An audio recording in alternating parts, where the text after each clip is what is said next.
Sampai masanya tiba, datang malaikat membawa kain kafan min nur, dari cahaya. Lalu malaikat menampungnya, keluarlah roh. Sejuk terasa dari kaki, naik ke atas, naik, berhembuslah dia dari mulut.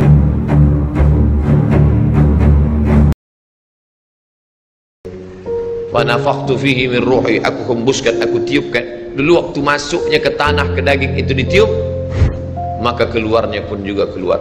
Maka mata memandang, ruh keluar. Biji mata memandang, keluar biji mata. Makanya orang yang mati itu matanya terbuka. Makanya yang pertama kita lakukan menengok orang mati adalah memejamkan mata. Allahumma ghfir li abdus samad warfa' darajatahu ma'al ghabirin, inna lillahi wa inna ilaihi raji'un. Makanya saya jarang-jarang datang bila ada sebut, Ustaz ada orang meninggal dunia, sudah lama, baru sejam, nanti saya datang. Sebab apa? Saya takut nak pejamkan mata dia. Agak-agak sudah dipejamkan orang, baru saya datang. Saya datang, udah 3 jam, 4 jam, alhamdulillah saya datang. Belum tutup lagi. Iya. Kenapa? Menunggu Ustaz Somad. Paksalah saya tutup. Allahumma ighfir li fulan ibn fulan warfa' darajatahu ma'al ghabirin, inna lillahi wa inna ilaihi. Mana istri yang katanya sayang, kaulah bulan, kaulah bintang, setengah nafasku pergi, buah hati belayan jiwa. Ketika roh ada dari jasad, memang betul kata dia sayang, tapi manakala roh keluar dari jasad, dia pun takut menengok mata. Dia takut menengok kita. Dia takut jam pukul 2 malam, jam 1 tutup balik. Alhamdulillah. Begitulah kalau kematian sudah tiba. Sampai pada akhirnya dia tutup, innalillahi wa inna ilaihi raji'un. Selepas itu roh pun keluar, dibawa. Kalau dia baik, roh itu dibawa, dimasukkan ke dalam kain kafan min nur, hadis riwayat Ahmad bin Hanbal. Lalu dibawa oleh malaikat sampai ke pintu langit. Malaikat bertanya, inikah orang yang amalnya selalu dibawa pagi, dibawa petang? Inikah orang yang amalnya selalu dibawa hari Kamis? Inikah amalnya yang selalu dibawa pada bulan nisfu Sya'ban? Ya, inilah orangnya. Kam min masyhurin fil ardi walam yakun ma'rufan fis sama. Bukan hadis. Berapa banyak orang yang namanya masyhur di bumi, tapi malaikat tak mengenal dia. Tapi berapa banyak orang yang tak masyhur di bumi, tapi malaikat mengenal dia. Mengapa? Karena amalnya pagi dan petang dibawa oleh malaikat. Orang ini mana? Belum datang. Orang ini mana? Belum datang. Orang ini mana? Belum datang.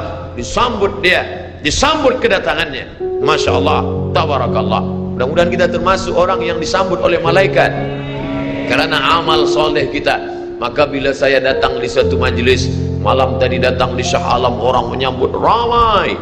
Malam ini datang ke Masjid Muaz bin Jabal, ramai. Esok malam di Terengganu datang, tak tahu entah ramai entah tidak. Ramai. Dalam hati, hai Abdul Somad, apakah malaikat akan menyambut engkau nanti juga dalam keadaan ramai?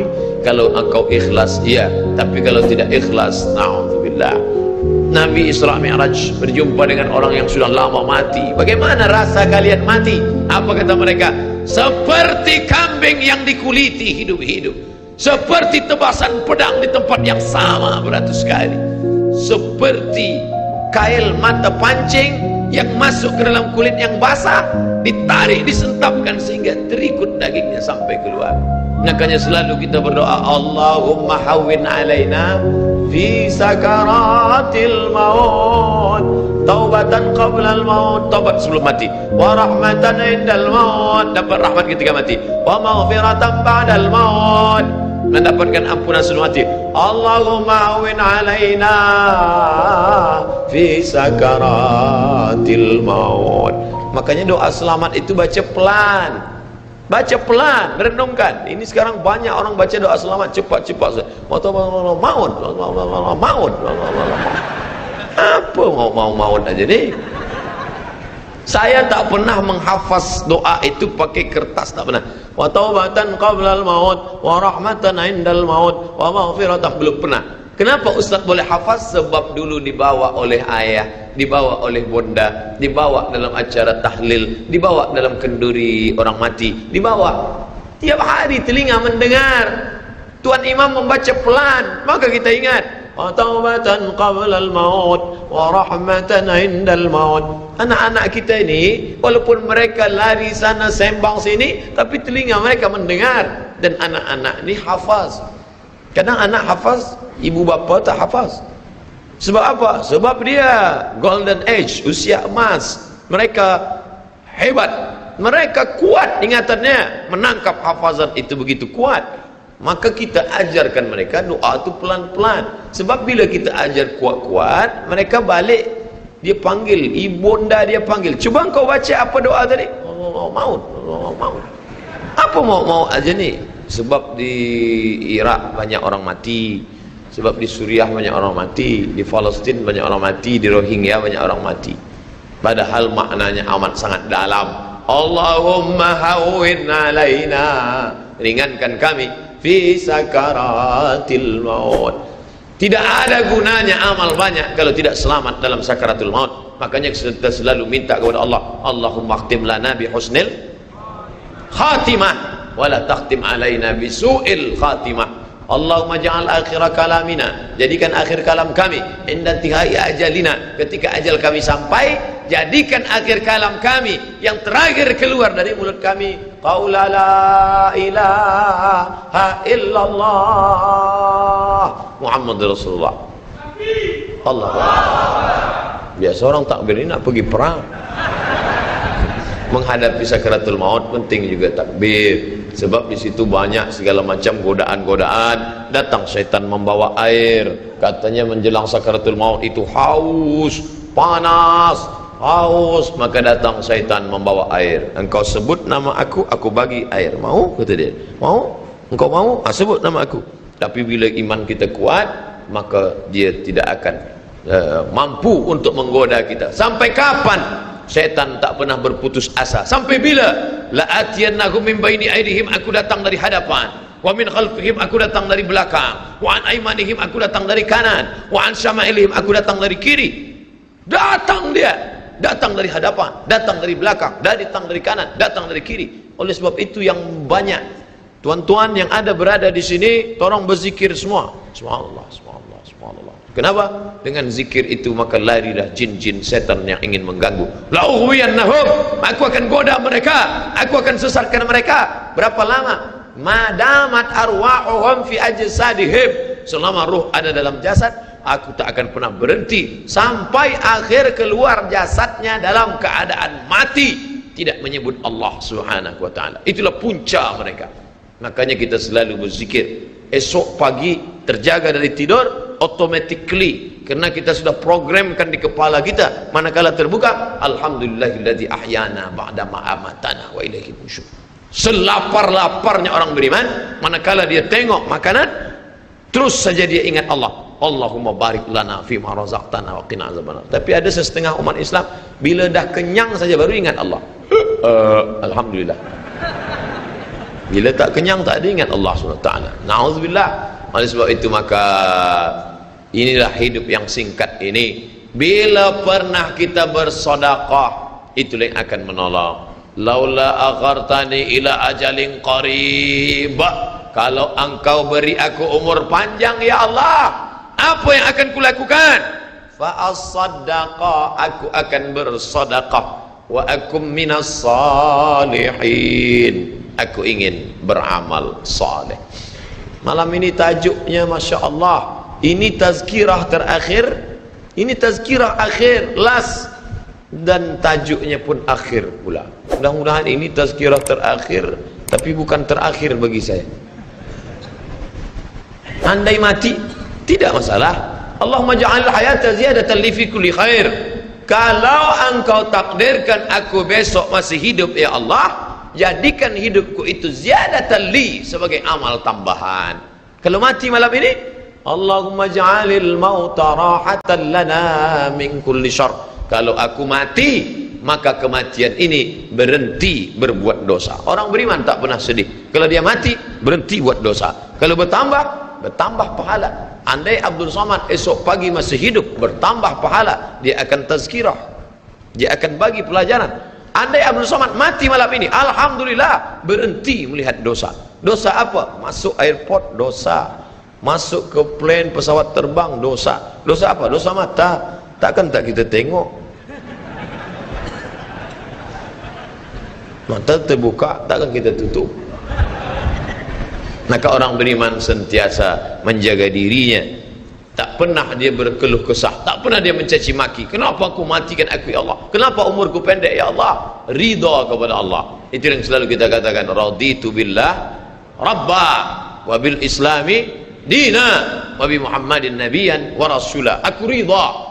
Ada yang lebih hebat daripada haji mabrur, ada yang lebih hebat daripada jihad fisabilillah, ada yang lebih hebat daripada zikir dan baca Quran. Apa dia? Ridha bi qada'illah. Ridha menerima keputusan Allah. Makanya banyak lelaki yang ridha manakala meninggal istrinya, datang orang, apa tuan tak menangis? Aku ridha menerima ini, Ustaz. Memang dah lama aku tunggu-tunggu. Oh, ini bukan ridha, ini memang penyakit.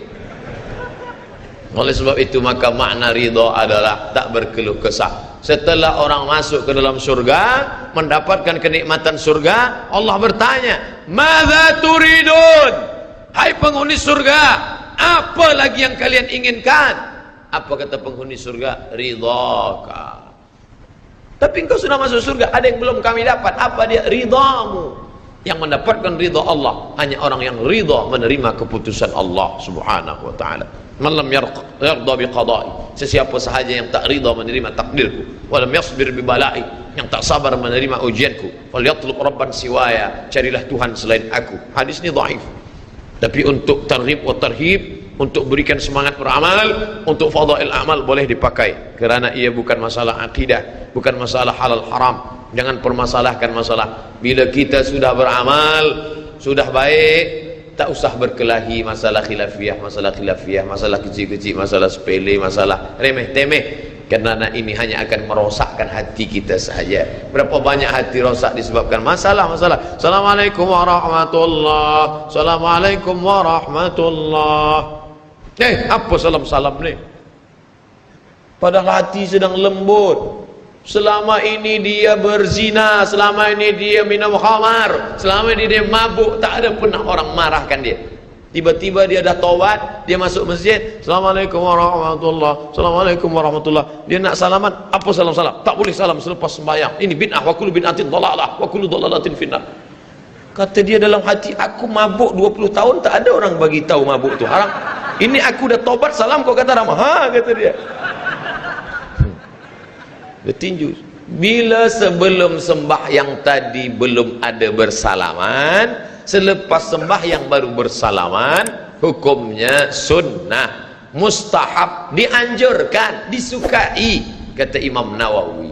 Belum sembahyang tadi tak ada salam, sebab dia lambat. Allahu Akbar. Lepas sembahyang dia salam, mustahab, dianjurkan, baik, tak salah. Bila sebelum sembahyang tadi sudah bersalaman, salam haji, salam datuk, salam tuan, masuk ke masjid, selepas sembahyang dia salam balik, mubah, tak jadi masalah. Yang tak boleh dalam sembahyang bersalaman, itu tak boleh. Datuk sehat, itu tak boleh. Oleh sebab itu mari kita jaga hati kita yang dah baik, yang dah elok ni, jangan dirosakkan hanya kerana masalah-masalah kecil, masalah-masalah khilafiyah. Melunakkan hati. Kayu patah boleh disambung, kaca retak boleh direkat, tapi hati rosak, kemana obat akan dicari. Oleh sebab itu memperbaiki dengan akhlak. Al-adab fawqal ilmi, adab lebih tinggi daripada ilmu. Tak ada guna banyak ilmu, banyak kaji banyak, tapi menyakitkan hati orang. Ada yang lebih hebat daripada ilmu, apa dia? Adab. Al-adab fawqal ilmi. Syekh Toharayan, Profesor Syekh Toharayan, guru besar Al-Azhar University, mazhab dia Maliki.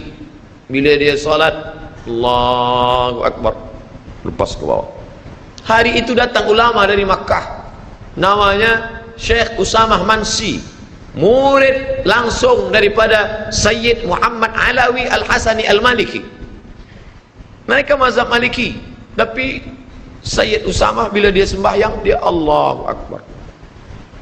Manakala Sayyid Usamah jadi imam, Syekh Toharayan jadi makmum, tiba-tiba tangan Sayyid Usamah masih lepas ke bawah, Allahu Akbar.